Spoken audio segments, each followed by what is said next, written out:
ஒவ்வொரு ஃபரதான தொழுகைக்கு பிறகும் அல்லாஹு அக்பர் அல்லாஹு அக்பர் லா இலாஹ இல்லல்லாஹு அல்லாஹு அக்பர் அல்லாஹு அக்பர் வலில்லாஹில் ஹம்த் இந்த தக்பீரை ஒரு முறை சொல்வது எல்லோருக்குமே வாஜிபாக இருக்கிறது.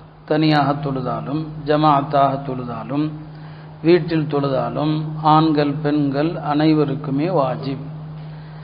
ஆண்கள் சத்தத்தை உயர்த்தி சொல்லணும், பெண்கள் குரலை உயர்த்தாமல் சொல்ல வேண்டும்.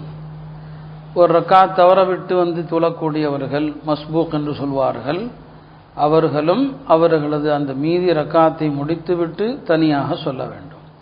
இந்த தக்பீரை சலாம் கொடுத்ததும் உடனே சொல்லணும். எந்த அளவுக்குன்னு சொன்னால், சலாம் கொடுத்துட்டு எஞ்சி வெளியே போயிட்டார்னா இந்த தக்பீருடைய அந்த சட்டம் அவருக்கு நீங்கிவிடும். அதுக்கப்புறம் சொன்னாலும் அவருக்கு சவாப் இல்லைன்னு அர்த்தம். அதே போல் சலாம் கொடுத்ததும் ஒது இருக்கவே அப்படியே சொல்லணும்.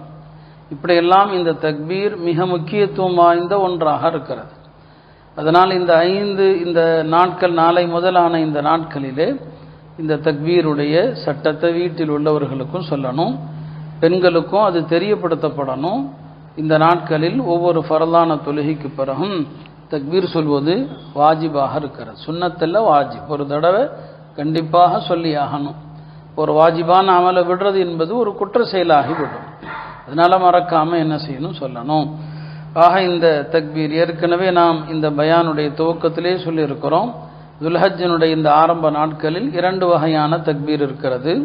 ஒன்று அரஃபாவுடைய ஃபஜ்ரிலிருந்து ஆரம்பிக்கிற தக்பீர், அது ஃபர்துக்கு பிறகு சொல்ல வேண்டிய தக்பீர். இன்னொரு தக்பீர் பொதுவான தக்பீர்.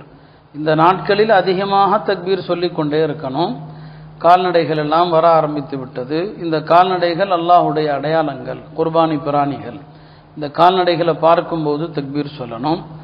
ஈதுடைய இரவுல தக்பீர் அதிகமாக சொல்லணும். ஈது தொழுகைக்கு வரும்போது சொல்லணும். ஆக இந்த நாட்கள் அந்த 13 முடிகிற வரைக்கும் அசர் வரையிலும் அதிகமாக நாம் தக்பீர் சொல்லணும். இந்த நாட்களை ரொம்ப கண்ணியப்படுத்துகிற போது இன்றைக்கு ஹாஜிகள் எல்லாம் அவங்களுக்கு அரஃபாவுடைய நாளாக இருக்கிறது. நம்முடைய உள்ளமும் அங்கே இருக்கணும். நாம் இதை மதிக்கணும். அல்லாஹ் நமக்கும் இந்த வாய்ப்பை தர வேண்டும் என்று எந்த அளவுக்கு உணர்வுபூர்வமாக நாம் இருக்கிறோமோ அல்லாஹ் ஹஜ்ஜினுடைய வாய்ப்பை நசீபாக்குறான். அல்லாஹ் அந்த வாய்ப்பை எல்லோருக்கும் தருவானாக.